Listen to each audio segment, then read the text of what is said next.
মা যখন সন্ধ্যাবেলায় মারা গেলেন, মায়ের খাটের উপরেই গোসল দেওয়ার পরে মাকে শুয়ে রাখলাম, আর আমরা তিনটা বোন মায়ের কাছে সারা রাত শুয়ে থাকলাম। আমি বারবার মায়ের মুখের কাপড়টা সরিয়ে মুখটা খুলে দেখছি, মুখে হাত দিয়ে বোঝার চেষ্টা করছি আমার মা কি বেঁচে আছে। আমার মা মনে হয় মরেনি। আমার মেয়ের গতকালের এক কান্না আমি তার কোনো জবাব দিতে পারিনি।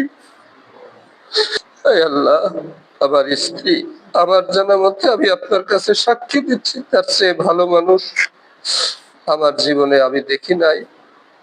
স্ত্রী হিসেবে তাকে আমি অনেক ভালো দেখেছি, আমার মাকে আমি দেখেছি, আমার স্ত্রীকে আমি দেখেছি।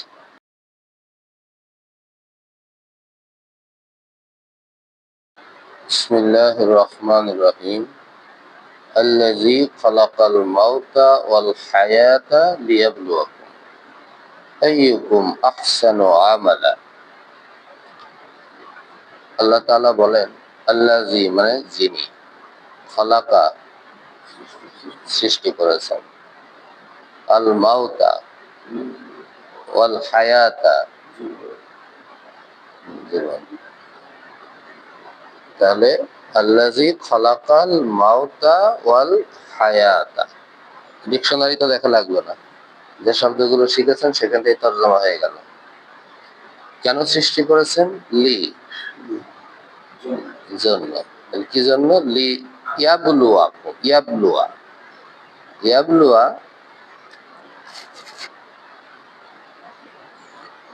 এই ইয়াটা যদি ওখান থেকে বাদ দেন তাহলে থাকলো এবার, হ্যাঁ দেখেন, লি জন্য আমি আলাদা করছি, ইয়া বা এই, ইয়া বা এই লিয়াবলুয়া, কেমন? তাহলে রুট ওয়ার্ড কি দাঁড়ালো? বালা উন, বালা উন, ঠিক আছে? তো এইটাকে আমরা বলি না বালা, ও বালা মুসিবত বলি, তাই না? এটা বা হবে, বালা মুসিবত। হ্যাঁ, আমরা কি বলি, একটা শব্দ বাংলায় আছে না যে বালা মুসিবত। ভাই, বালা মুসিবত লেগেই আছে, সেই এই হলো সেই বালা আরবিতে মূলত। এটা হলো একটা অর্থ হচ্ছে বিপদ আপদ। বালা মুসিবত বলতে আমরা বাংলায় বুঝি বিপদ আপদ। তাহলে এটাকে যদি বিপদ আপদ অর্থ ধরেন, তাহলে কি এরকম হবে যে আল্লাহ তাআলা বিপদ আপদ দেওয়ার জন্য আমাদের সৃষ্টি করেছেন? তাহলে অর্থটা কারেক্ট হবে না, কারণ আরবি একই শব্দ একাধিক অর্থে ব্যবহার হবে তার প্রেক্ষাপট অনুযায়ী, আল্লাহ কি বলতে চাচ্ছেন। এই জন্য আগের পরের আয়াতের সাথে মিলাই তর্জমা করতে হবে। তাহলে বালা শব্দের একটা অর্থ বালা মুসিবত, বিপদ আপদ হতে পারে। বালা শব্দের আরেকটা অর্থ হলো পরীক্ষা, এক্সাম। ভাই কেমন আছেন? ভাই, আল্লাহ যে কি পরীক্ষা নিচ্ছেন আমি বুঝতে পারছি না। তবে বান্দার ক্ষেত্রে আল্লাহ আমাকে পরীক্ষা নিচ্ছেন, এই জাতীয় পরিভাষা ব্যবহার না করা উচিত, মানে করা উচিত না। কেন উচিত না? আমি ডক্টর মরহুম আব্দুল্লাহ জাহাঙ্গীর সাহেবের একটা বিশ্লেষণ একটু বলবো। তাহলে আমি কেন আল্লাহ আমাকে সৃষ্টি করেছেন, একটা হতে পারে পরীক্ষা। এটা যদি আল্লাহ করেন, আল্লাহ বলেন, সেটা একটা দিক। আর বান্দার উপরে যখন এরকম কোনো বালা মুসিবত আসবে, সে যদি মনে করে যে এটা আল্লাহর পক্ষ থেকে আমার জন্য পরীক্ষা, এই কথাটা বলা উচিত হবে কিনা, কতটুকু যৌক্তিক, মানে বিষয়টা খুব ভালো করে বুঝতে হবে। ছাত্র শিবিরের ছেলেদের আরো ভালো করে বুঝতে হবে, কারণ ইয়াং জেনারেশন, তাদের কাছে যখন কোনো মিস ইনফরমেশন, মিস কনসেপ্ট যদি ওদের ভিতরে চলে যায়, তাহলে এটা যেমন ইয়াং জাতি গঠনের সবচেয়ে গুরুত্বপূর্ণ, আবার জাতির ভাঙনের জন্য সবচেয়ে গুরুত্বপূর্ণ। একই কথা। কারণ একটা ধারালো তরবারি তুমি যদি ভালো কাজে লাগাও ভালো হবে, আর মন্দ কাজে লাগালে ততটাই মন্দ হবে। তার একটা প্রমাণ হলো 5ই আগস্টের পর, মানে আমাদের তরুণ যুবকদের যে ক্ষতি আমরা করেছি, এজন্য সরকার প্রশাসনই দায়ী। সেটা হলো একের পর এক সাধারণ মানুষের উপর অত্যাচারের মাত্রা যখন মানে চরম পর্যায়ে পৌঁছে গেছে, সীমাহীন হয়ে গেছে, সাধারণ মানুষ এই অন্যায়ের প্রতিবাদ করার সাহস আর করেনি, ঘর থেকে বের হয়নি, তখন একদল তরুণ যুবক জীবন দেওয়ার জন্য মাঠে নেমেছে। হাজার হাজার তরুণ জীবন দিয়েছে কিসের জন্য? এই দেশটাকে রক্ষা করার জন্য।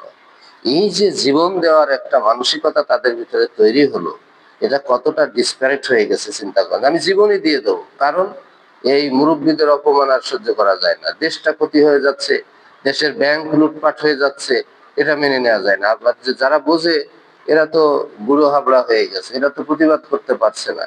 তাহলে এই দিক যদি বিবেচনা করেন, তাহলে এই তরুণ যুবক যেভাবে এই জাতিকে উদ্ধার করার জন্য এগিয়ে এসেছিল, নিঃসন্দেহে এটাকে আপনি একটা আশীর্বাদ বলবেন। তা না হলে তো এই অত্যাচারের জাতাকল, এই অন্ধকার রাত্রি আর মনে হচ্ছিল যে শেষ হবে না, তাই না? তো এই দিক থেকে এটা নিঃসন্দেহে একটা বড় নিয়ামত।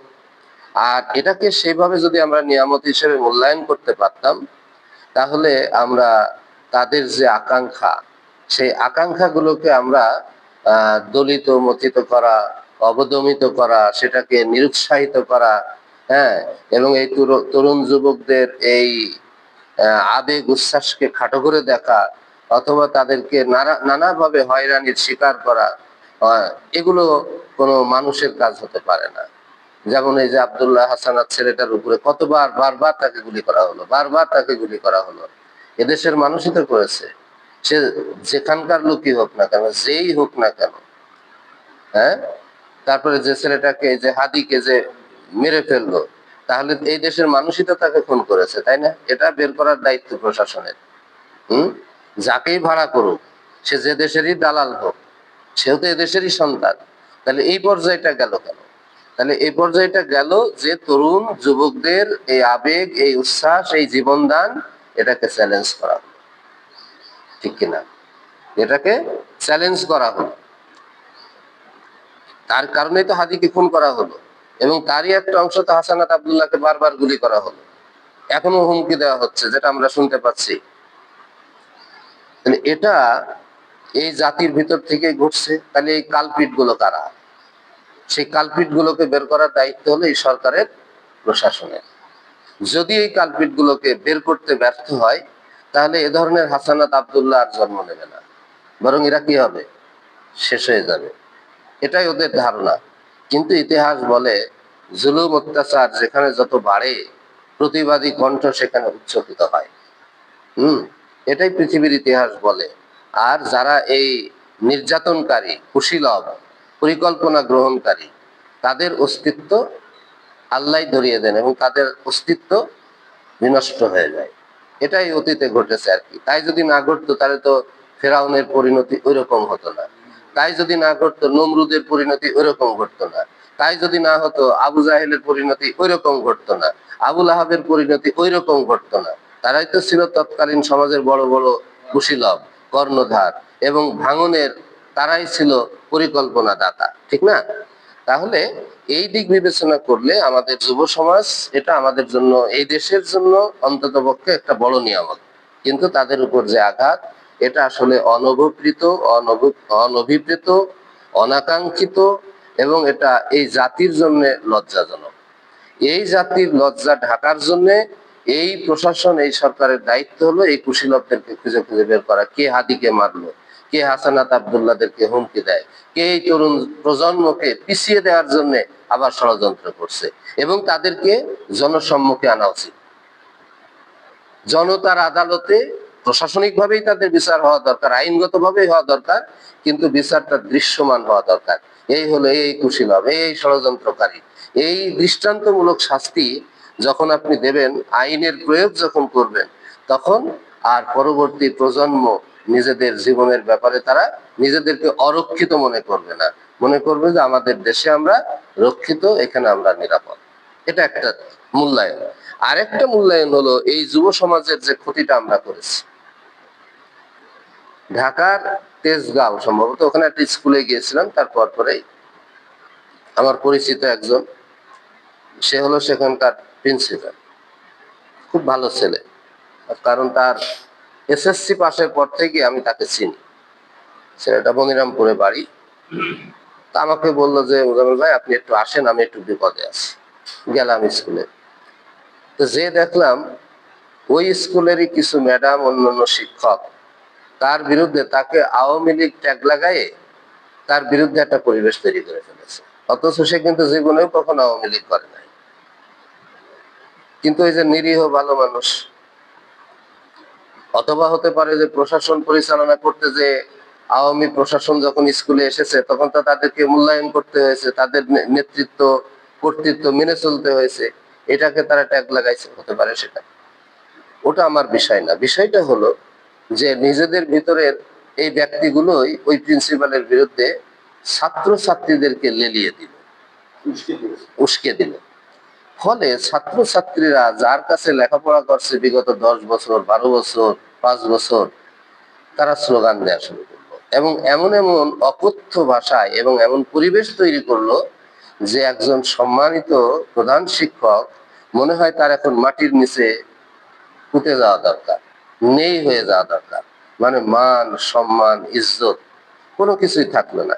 এই যে তরুণ কোমলমতি ছেলেপিলেগুলোকে একজন ভদ্রলোকের বিরুদ্ধে, একজন শিক্ষকের বিরুদ্ধে যে এইভাবে উস্কে দিলেন, উলঙ্গ ভাবে উস্কে দিলেন, এটা কি? এটা এই তরুণদেরকে আপনি কাজে লাগালেন, তাহলে এই জন্য দায়ী কারা? এই যে তরুণদের যে আচরণের যে ক্ষতিটা হলো, তরুণদেরকে যে আপনি অসৎ আচরণে উস্কে দিলেন, তাহলে এই তরুণদের এই আচরণটা কি কখনো নিয়ন্ত্রণ করা দরকার ছিল না? তা যদি না হয় এই তরুণরাই তো পরবর্তীতে আজ, হ্যাঁ, আজকে ওর গলায় গামছা দিচ্ছে, আগামীকাল আপনার গলায় গামছা দেবে, দেবে কিনা? এই কারণে আইনের শাসন দরকার। আইনের শাসন ছাড়া এই যুবক তরুণদেরকে যদি আপনি বলগাহীন হতে দেন, বলগাহীন ভাবে যদি ছেড়ে দেন, এটা কিন্তু জাতির জন্য এটাও শুভকর নয়।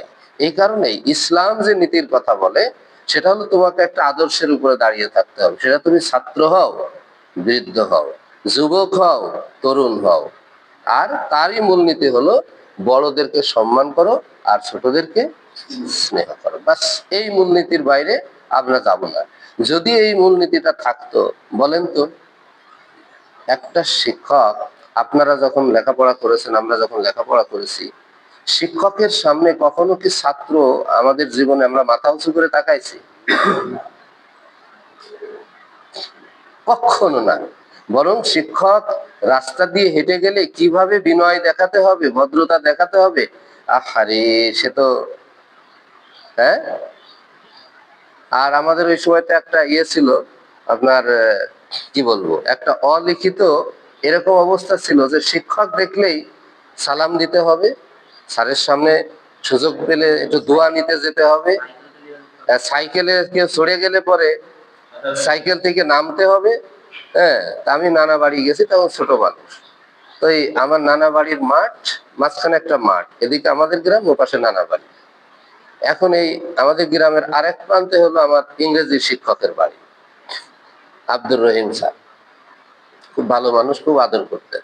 আমি পড়ি মনে হয় 5 না 6 পড়ি। তো এই বাইসাইকেলে নানা বাড়ি গেছি, ওরা আমাকে অনেক কিছু দিয়েছে, সাইকেলে কই সামনে নিয়ে আমি আসতেছি। আর গ্রামে ওই যে গরু, শত শত গরু রাস্তা ভরে যায়।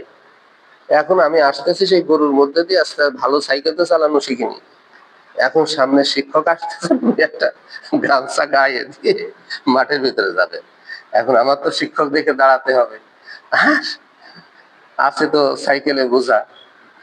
এখন সে সাইকেল গতিও আছে এরকম, তো এ করে ব্রেক করে কোন রকম দাঁড়াতে যেয়ে ধপাস করে গিয়েছি সে মালামাল নিয়ে পড়ে। এই তোমার দাঁড়ানো দরকার নেই, দরকার নেই স্যার, তাড়াতাড়ি করে এসে আমার উনি তুললেন, তুলে সাইকেলটা ঠিক করে দিলেন, দিয়ে দোয়া করে দিলেন অনেক। আমার এখন হ্যাঁ, তো এই যে শিক্ষক ছাত্রের যে সম্পর্কটা, আর আজকে আমি আলিয়া মাদ্রাসায় যাই, আপনারা দেখবেন দাঁড়িয়ে থাকবো, এদিক দিয়ে ভ করে সাইকেল নিয়ে দৌড়াবে, আর একদিক থেকে মোটর সাইকেল, মনে হয় ওই সময় এদের গিয়ার আরো বাড়ে।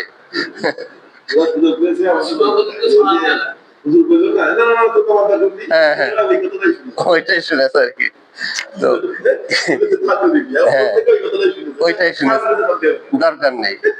তো এখন এই সম্মান না দিতে দিতে, হ্যাঁ, মানে এখন বেয়াদবির পর্যায়ে চলে গেছে। এই কারণে আইন হলো এরকম যে তোমার মুরব্বীকে তুমি সম্মান দেবা, শব্দ ব্যবহার করবা সম্মান সূচক। আর মুরব্বীর দায়িত্ব হলো ছাত্রদেরকে এমন শব্দ ব্যবহার করতে হবে যাতে করে আমার সন্তানদের প্রতি আমি যে স্নেহ করি, যে স্নেহের শব্দগুলো ব্যবহার করি, তরুণদের ক্ষেত্রে আমাদের সেই শব্দগুলো ব্যবহার করা উচিত। দ্বিতীয়ত হলো তরুণদের, এটা তো উঠতি বয়স, এই বয়সে আপনিও ছিলেন এক সময়, এই বয়সের আকাঙ্ক্ষাটা কি, তাদের ডিজায়ারটা কি, এটা অবশ্যই মুরব্বীদেরকে বুঝতে হবে। বুঝে ঠিক সেভাবে তাদেরকে হ্যান্ডেল করতে হবে, সেভাবে তাদের মূল্যায়ন করতে হবে। 3 নম্বর হলো তাদের যে মেধা, তাদের যে যোগ্যতা, ওরা যেভাবে পড়তে পারবে, বুঝতে পারবে, মুখস্থ করতে পারবে, হজম করতে পারবে, ডেলিভারি দিতে পারবে, জাতির জন্য ঝাঁপিয়ে পড়তে পারবে। আপনি যেহেতু সেটা পারবেন না, কারণ আপনার ওই বসন্তগুলো পার হয়ে এসছেন আপনি, তাহলে এই কাজটা যখন ওরা করছে, তাহলে আপনার দায়িত্বই তারা পালন করছে। সো তাদেরকে এখানে আপনাকে উৎসাহ দিতে হবে, তাদের এই মেধাকে উচ্চকিত করতে হবে, তাদেরকে এই অনাকাঙ্ক্ষিত আচরণের পরিবর্তে তাদের মেধার বিকাশ ঘটানোর জন্য এই দেশের যারা শাসক, মুরব্বী, রাজনীতিবিদ, প্রত্যেকেরই উচিত ছিল এই সন্তানগুলোকে সেভাবে উৎসাহ দেওয়া, তাদের মেধাকে উচ্চকিত করা, এগিয়ে নেওয়া। যদিও সে ধরনের কোনো পরিকল্পনা বা সে ধরনের কোনো কিছু আমরা দেখছি না, এটা হওয়া উচিত। আমাদের আজকের যেটা বিষয়, কেন আমি এই প্রসঙ্গগুলো আনলাম, এই জন্য আনলাম, আল্লাহ সুবহানাহু ওয়া তাআলা বলতেছেন যে আমি তোমাদেরকে বালা মুসিবত দিই। একটা হলো বালা মুসিবতের অর্থ হচ্ছে বিপদ আপদ, আর একটা হলো পরীক্ষা। যখন আল্লাহর পক্ষ থেকে, সেটা পরীক্ষা নাকি আমার কোনো আচরণের ফলাফল, এটা তো আমি জানি না। ইয়াস, থ্যাংক ইউ, চমৎকার পয়েন্ট। দেখেন, আল্লাহ বলছেন যে বালা মুসিবত, ফিতনা ফাসাদ আসে, জহারাল ফাসাদু ফিল বাররি ওয়াল বাহরি বিমা কাসাবাত আইদিন নাস, জলে স্থলে যত বিপর্যয়, এটা তোমাদের দু হাতের কামাই। তাহলে আপনি যখন একটা বালা মুসিবতের ভিতরে, ফিতনার ভিতরে পড়েছেন, এটা হতে পারে যে আপনারই দু হাতের কামাই, আপনারই পাপের ফসল। আরেকটা হতে পারে আল্লাহর পক্ষ থেকে পরীক্ষা। যেমন উদাহরণ দিলে সহজে বোঝা যাবে, যেমন নবী রসুলদের উপরে বিপদ আপদ একটার পর একটার পর একটার পর এসেছে, তাই না? এটা কি নবী রসুলদের পাপের ফসল ছিল? নাউজুবিল্লাহি মিন যালিক। কারণ নবী রসুলগণ তো ছিলেন আল্লাহর পক্ষ থেকে, মানে কি বলা যায়, গাইডেড পারসন। হ্যাঁ, শ্রেষ্ঠ মানুষ, গাইডেড পারসন। আল্লাহ তাআলা তারা নবী রসুলদেরকে সরাসরি হেফাজত করেছেন, তারা ছিলেন মাসুম। অতএব এই কথা বলার কোনো ধৃষ্টতা দেখানোর সুযোগ নেই যেটা এই ফিতনা ফাসাদ ওই সময় যেগুলো এসেছে, বালা মুসিবত, এটা তাদের দু হাতের কামাই, এটা বলার কোনো সুযোগ নেই। বরং সেটা আল্লাহর পক্ষ থেকে পরীক্ষা। পরীক্ষাটা কি? যে যুগে যুগে যারাই সত্যের কথা বলেছে, সত্যের আলো জ্বালানোর চেষ্টা করেছে, মিথ্যাবাদীরা এবং অপকর্মকারীরা তাদেরকে বাধা দিয়েছে, তাদের বিরুদ্ধে ষড়যন্ত্র করেছে, তাদেরকে খুন করেছে। পৃথিবীর ইতিহাস, অন্যায়ভাবে এই অপকর্মকারীরা নবীদের পর্যন্ত খুন করেছে। একজন দুইজন নয়, তাফসীরের ভিতরে এসেছে যে হাজারেরও বেশি নবীকে তারা খুন করেছে।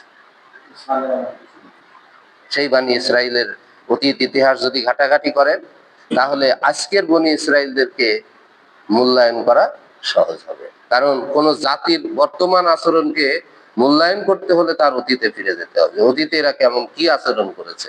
তারা নবীদেরকে জবাই করেছে, খুন করেছে। তাহলে নবীদের জন্য এটা ছিল কি পরীক্ষা, যে হে নবী, আপনাকে যে আমি এই মানুষগুলোকেই আলোর পথ দেখাতে পাঠিয়েছি, এরা না বুঝে শয়তানি করে, ষড়যন্ত্র করে এরা আপনার বিরুদ্ধে এই আচরণগুলো করছে। আমি সব দেখছি। এজন্য নবীদের পুরস্কার আল্লাহর কাছে তো সেই জান্নাতের সবচেয়ে বড় জায়গাটা আল্লাহ নবীদের জন্য রেখেছেন, কারণ নবীদের চেয়ে বড় ধৈর্যশীল এই জগতে আর কেউ নাই। প্রত্যেক নবী ছিলেন এরকম ধৈর্যের পাহাড়, ধৈর্যশীল। গেল। এখন আপনি মনে করেন সেই দাওয়াতি কাজ করছেন, আর সকাল বিকেল কথায় কথায় বলে ফেলতেছেন যেটা আমার প্রতি, আমার দলের প্রতি বা আমাদের প্রতি আল্লাহর একটা পরীক্ষা।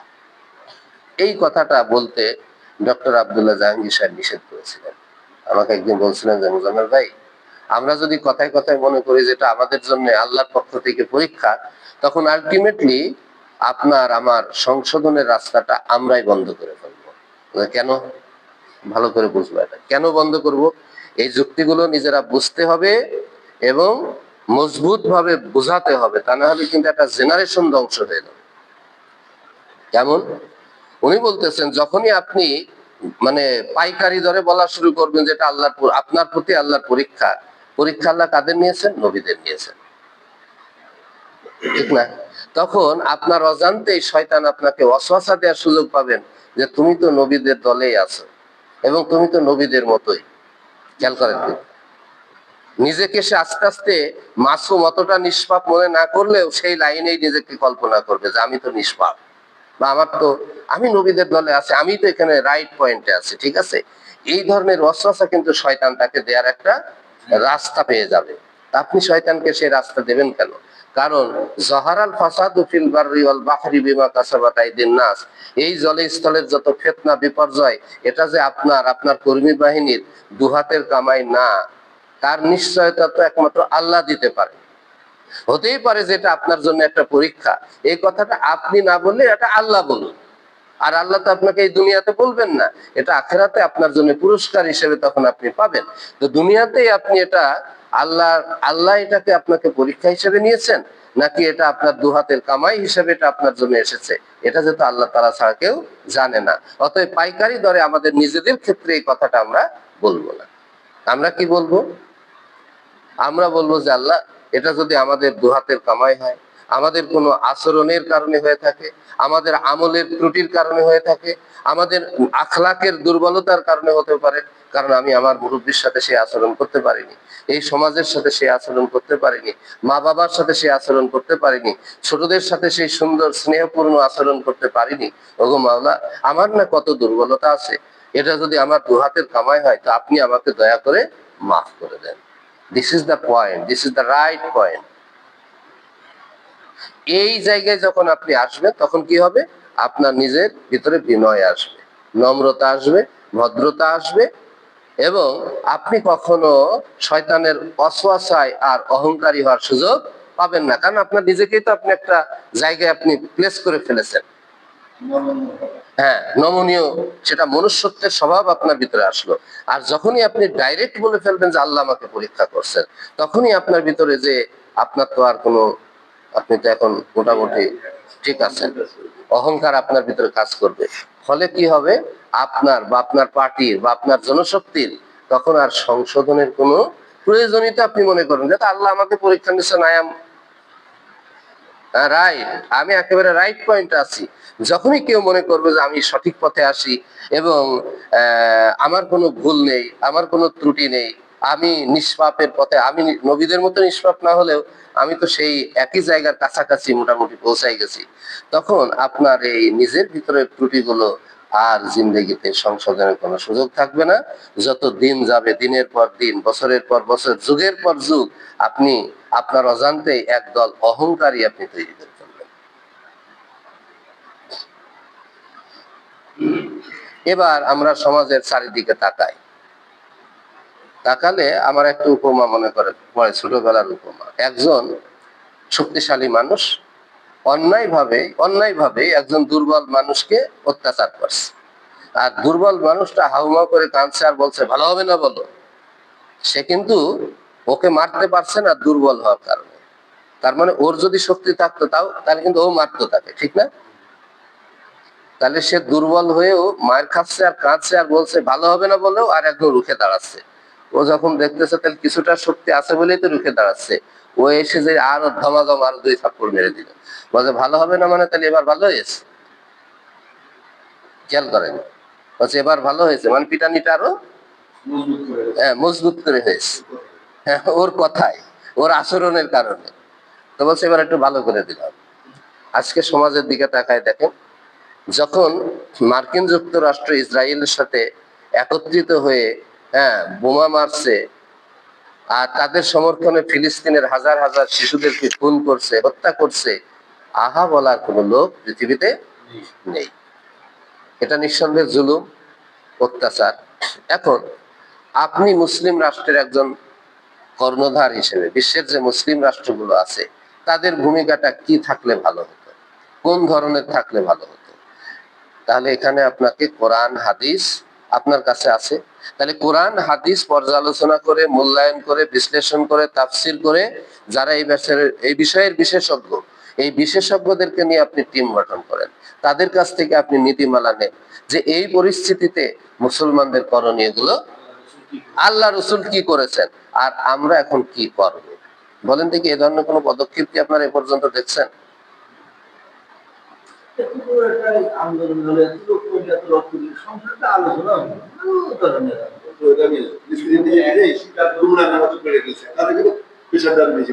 হয়েছে না এরকম? একই তাদের উপরে প্রেশার। এই যে এতগুলো ছেলে বাংলাদেশে জীবন দিল, কিছু না করে, করবেন না কেন আপনি? আপনার তো উচিত ছিল সংসদে সর্বপ্রথম তাদের বিষয়টা নিয়ে আসা, যে যাদের রক্তের বিনিময়ে আজকের এই নতুন সংসদে নির্বাচিত সরকার, আমরা তাদেরকে, তাদের জন্য দোয়া করি, যারা মারা গেছেন আল্লাহ যেন তাদের শাহাদাত নসিব করে, তাই না? হ্যাঁ, হ্যাঁ, হ্যাঁ, করে ফেলেছে, আরো বেড়ে যাবে এবং এদের জন্য ক্ষতি হবে। এখনই কন্ট্রোল করা দরকার। এইটা আমি এখনো মনে করি দেশের বিবেকবান, বুদ্ধিমান, সচেতন সকল পর্যায়ের নাগরিকদের এই বিষয়গুলো যার যার জায়গা থেকে সরকারকেও পরামর্শ দেওয়া দরকার, বিরোধী দলকেও পরামর্শ দেওয়া দরকার, যাতে করে সকলে মিলে, হ্যাঁ, হ্যাঁ, ওই ভাগ্নের কথাটাই বলতে চাচ্ছি। পরামর্শ দেয়া এবং নেওয়ার মতো তো পরিবেশটা নষ্ট হয়ে যাচ্ছে। হ্যাঁ, একজন এসে থাপ্পড় মারতেছে আর আরেকজন বলছে ভালো হচ্ছে না, বলো। সেই পরিবেশটাই আজকে দেখেন। আমরা তো বললাম সে ছোটবেলার না বুঝা মানুষের কথা, আর এখন এক শিক্ষিত মানুষদের ভিতরেই সেই আচরণটা দেখে নেব। হ্যাঁ, হাড় ভেঙে দেবো, গুঁড়ো করে দেবো, অস্তিত্ব নষ্ট করে দেবো, এই ধরনের হুমকি ধামকির মধ্য দিয়ে আজকে সমাজ আর রাজনীতি। হ্যাঁ, তো এই জায়গা থেকে জাতিকে ফিরে আসা দরকার। এটা হলো আমাদের একটা রিমার্ক, আমাদের একটা রিমার্ক থাকলো, এই রিমার্কটা এখানে দিয়ে দিলাম। আচ্ছা, এখন আসেন লিয়াবলুয়াকুম, তোমাদেরকে পরীক্ষা নেওয়ার জন্য। আল্লাহ যেহেতু বলছেন, তাহলে আল্লাহ আমাদেরকে পরীক্ষা নেবেন, ঠিক আছে। কিন্তু যখন আমাদের কাছে আসবে তখন আমরা বিনয়ের সাথে বলবো যে আল্লাহ, এটা আমার দু হাতের কামাই, আমার কোন পাপের ফসল আমি জানি না, আপনি আমাকে ক্ষমা করে দেন। এটাই হবে আমাদের স্ট্যান্ডিং। যখন এই জায়গায় থাকবো তখন আমরা দিনের পর দিন বিনয়ী হব, দিনের পর দিন আমরা বিনয়ী হব, আমাদের মাথাটা, নিজেকে আমরা শুদ্ধ করার একটা সুযোগ পাবো। আসেন, সেই শুদ্ধ করার সুযোগটা কি দিয়ে?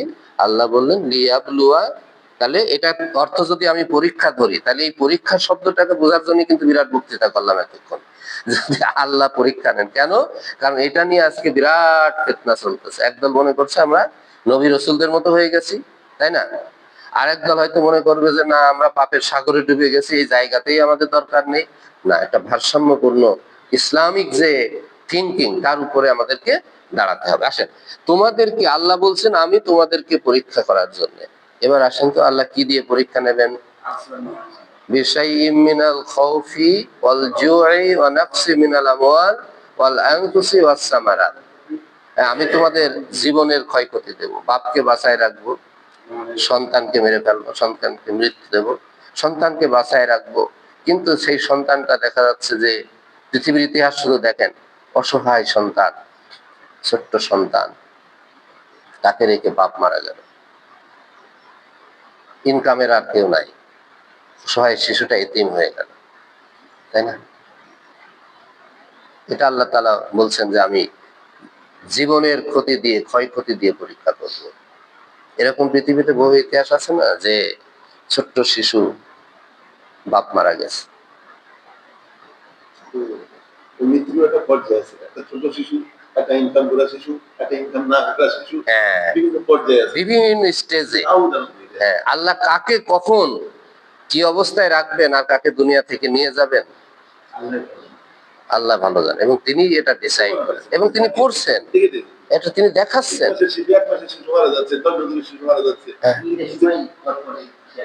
হ্যাঁ, বহুত একাধিক রিপোর্ট রয়েছে এবং এইগুলো নিয়ে দোয়া করেন। আমি এগুলো নিয়ে, এই ঘটনাগুলো নিয়ে, কোরআনের এই ঘটনাগুলোকে এক জায়গায় করে আমি ছোট ছোট ছোট ছোট করে লেখা শুরু করছি। এটা মানুষের জন্য অনেক উপকার হবে। এগুলো তো এবরাত, মানে শিক্ষা। অসহায় শিশু, আজ সারা পৃথিবীর মানুষ মনে করছে আহারে এরকম একটা বন্যা হলো, প্লাবন হলো, 3 মাসের শিশু, মা বাবা সব মারা গেছে। কি হবে ওই শিশুটা? ওই শিশুটাও ভাসতেছে ভাসতেছে, মা ডুবে যাচ্ছে, হয়তো একটা পাটাতন পাইছে বা একটা তক্তা পেয়েছে, ওর উপরে শিশুটা শোয়াই রাখছে। মাও মরে গেল, বাবাও মরে গেল, সব মরে গেল। এই শিশুটাকে আল্লাহ বাঁচায় রাখলেন। এরকম একটা ঘটনা ঘটছিল। তো মালাকুল মউত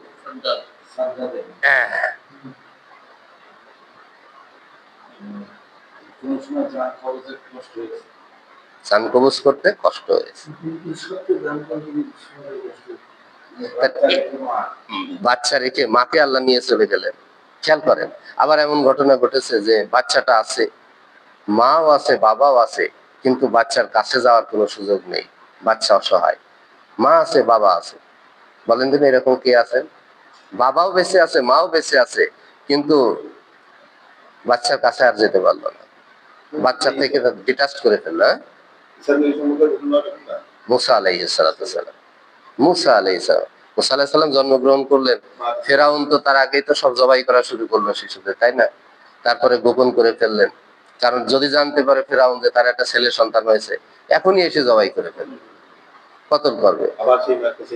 হ্যাঁ, তারপরে আল্লাহর পরীক্ষাটা কি হলো? বাক্সের মধ্যে দিলেন। মুসা আলাইহিস সালামের মা কি জানতেন যে বাক্সে ডুবাই দিলে আমার ছেলে বেঁচে থাকবে? কিছুই তো জানা ছিল না, দিয়ে তো দিলেন। হ্যাঁ, আবার আল্লাহর কৌশল, ওই মাকে দিয়েই আল্লাহ আবার দুধ পান করালেন। হ্যাঁ, এই যে ইতিহাসগুলো, আল্লাহ বলছেন যে আমি পরীক্ষা করি, জীবনের ক্ষতি দিই, তারপরে কি করব? ফসলের ক্ষতি দিই। ফসল হবে না, কখনো ফসল বেশি দেব, কখনো মোটে দেব না, কখনো অল্প দেব। এগুলো দিয়ে আল্লাহ চাচ্ছেন যে আমাকে চেনো বান্দা, আমাকে চেনো, আমাকে চেনো। এটার উপরে আমরা ধারাবাহিক ভাবে যতটুকু পারি আস্তে আস্তে আলোচনা করব। তাহলে আমাদের স্ট্যান্ডিংটা কি হবে?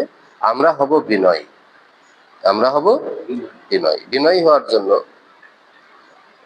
মানে একটা কথা মনে রাখতে হবে, যখন আমরা কবরের পাশ দিয়ে যাব, সুযোগ পেলে একটু দাঁড়ানো, জিয়ারত করা, আর মনে করা যে এই মাটির পৃথিবী, এটাই আমার destination, this is the final destination. যে আমাকে এই মাটির পৃথিবীতে আজ হোক আর কাল হোক, সেটা কবে তা তো আমি জানি না, যে কোনো মুহূর্তে প্রতিদিন আমাদের কানে আসছে এই কথাগুলো। আমাদের কানে আল্লাহ প্রতিদিন এই মৃত্যুর খবরগুলো দিয়ে আল্লাহ আমাদেরকে শেখাচ্ছেন যে বান্দা, তোমার দিন আসছে সামনে, কিন্তু সেটা কখন তুমি জানো না। আর এই ছোট্ট ঘরে আল্লাহ রসুল বলেছেন সাবধান, পোকামাকড়ের ঘর। লাইট নাই, এসি নাই, ফ্যান একটু না থাকলে আমাদের রাগ হয়ে যায়, ফ্যান দাও, এইটুকু গরম সহ্য হচ্ছে না। হ্যাঁ, ওখানে ফ্যান নাই, ওখানে এসি নাই, অন্ধকার। আবার নবীজি বলছেন এটা পোকামাকড়ের ঘর, সাপ বিচ্ছুর ঘর, জাহান্নামের গর্ত। এখন এইটাকে সামনে রেখে একজন মানুষের সারা জীবনের প্রস্তুতি নেওয়া দরকার। 24টা ঘন্টার সমস্ত কাজ হওয়া দরকার ওইটাকে কেন্দ্র করে, ওইটাকে কেন্দ্র করে। যেমন একজন বৈশাখ মাসের, আমি আজকে বলতে চেয়েছিলাম যেটা চলে আইছে আরেক জায়গায়, সেটা হলো বৈশাখের শিক্ষা কি হওয়া উচিত ছিল। আমি একটু উপমা দিতে চেয়েছিলাম যে বৈশাখ মাসে কৃষক ধান বনে, আমাদের আব্বা ধান বুনতেন, চাচারা ধান বুনতেন, দেখলাম তো যে এই সময় যদি আমি জমি চাষ করতে না পারি, ধান বুনতে না পারি, তাহলে কিনে খেতে হবে, অভাব আসবে। এবং দেখা গেছে যে কোনো চৈত্র মাসে যদি বৃষ্টি না হয়েছে, বৈশাখ মাসে, আর যদি কৃষকরা ধান বুনতে না পেরেছে, তাহলে কিন্তু অভাব দেখা দিয়েছে। এরকম আমাদের সামনে ইতিহাস আছে না? তার মানে কৃষকের দৃষ্টিভঙ্গি থাকে আমাকে এখন এই কাজটা করতে হবে, এখন এই ফসল বুনতে হবে, তাহলে এই কয় মাস পরে আমি এই ফসল পাবো। হুম। আমরা কিন্তু প্রত্যেকেই কৃষক। আল্লাহ এই দুনিয়ায় পাঠিয়েছেন যে তুমি এখন যে বীজগুলো বুনতেছো, প্রতিটি সেকেন্ডের আমল, এটাই কিন্তু তোমার আখেরাতের খাতায় অটোমেটিক্যালি জমা হচ্ছে, অটোমেটিক্যালি জমা হচ্ছে, অটোমেটিক্যালি। হ্যাঁ, এভরিডে।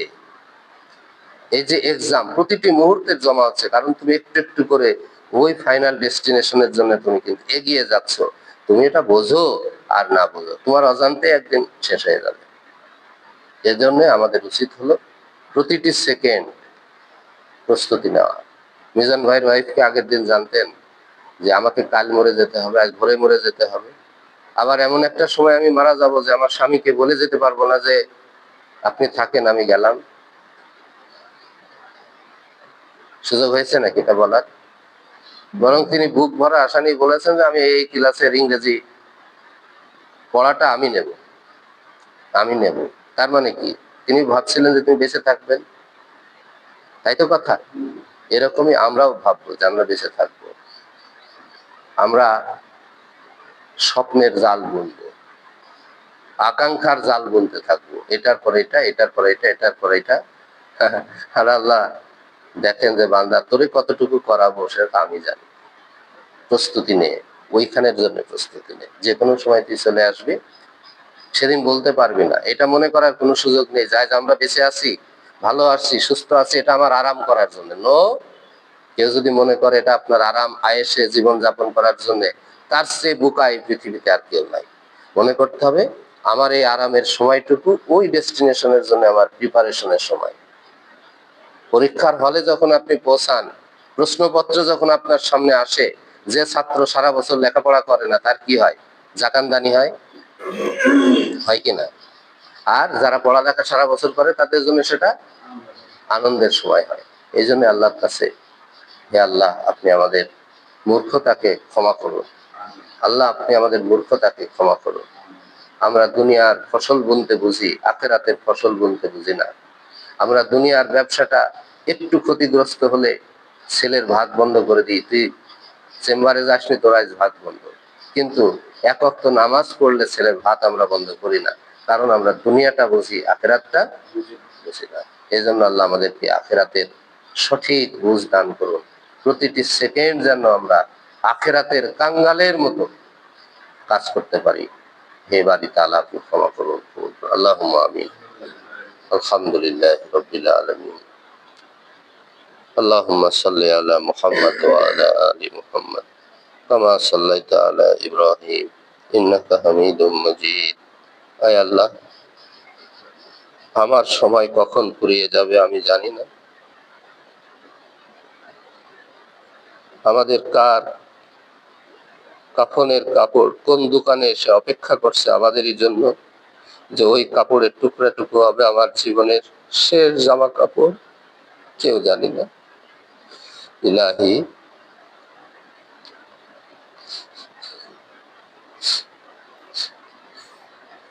আপনার ওই বান্দিটি আগের দিন যিনি বললেন আমি ইংরেজি ক্লাস নেব, তিনি তো কখনোই কোনোভাবেই কল্পনাও করতে পারেননি যে পরের দিন সকাল আর তার জীবনে আসবে না।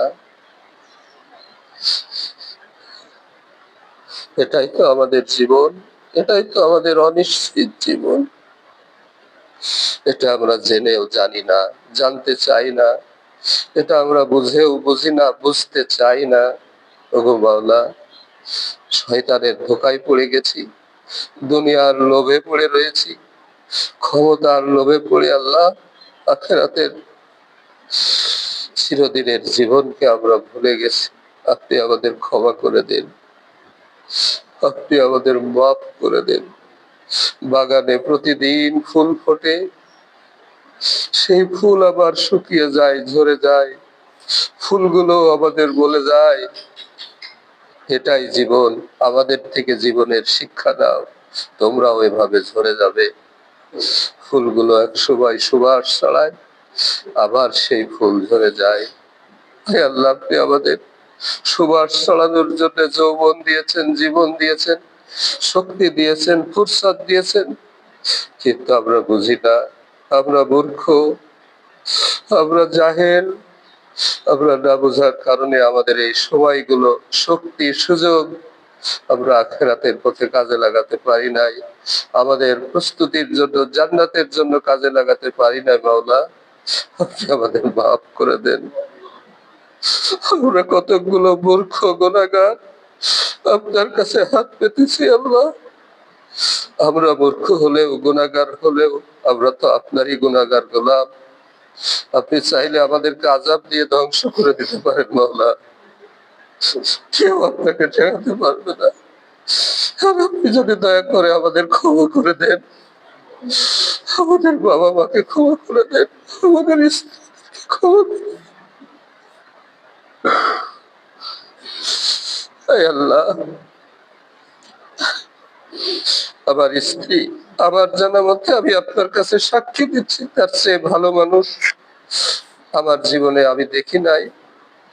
স্ত্রী হিসেবে তাকে আমি অনেক ভালো দেখেছি, আমার মাকে আমি দেখেছি, আমার স্ত্রীকে আমি দেখেছি, আমার মেয়ে আপনারই এক বান্দি গতকাল বললো, আব্বু, মা যখন সন্ধ্যাবেলায় মারা গেলেন, মায়ের খাটের উপরেই গোসল দেওয়ার পরে মাকে শুয়ে রাখলাম, আর আমরা 3টা বোন মায়ের কাছে সারা রাত শুয়ে থাকলাম। আমি বারবার মায়ের মুখের কাপড়টা সরিয়ে মুখটা খুলে দেখছি, মুখে হাত দিয়ে বোঝার চেষ্টা করছি আমার মা কি বেঁচে আছে। আমার মা মনে হয় মরেনি। আমার মেয়ের গতকালের এক কান্না আমি তার কোনো জবাব দিতে পারিনি। দুনিয়ার এই মায়া, দুনিয়ার এই স্নেহ আপনি দিয়েছেন, এই দুনিয়ার বন্ধন কেটে সবাই চলে যেতে হবে। আল্লাহ, আপনি আমাদের ক্ষমা করে দেন, মাফ করে দেন। সুবহানাকা আল্লাহুম্মা বিহামদিকা আশহাদু আন লা ইলাহা ইল্লা আনতা আস্তাগফিরুকা ওয়া আতুবু ইলাইক বিরহমাতিকা ইয়া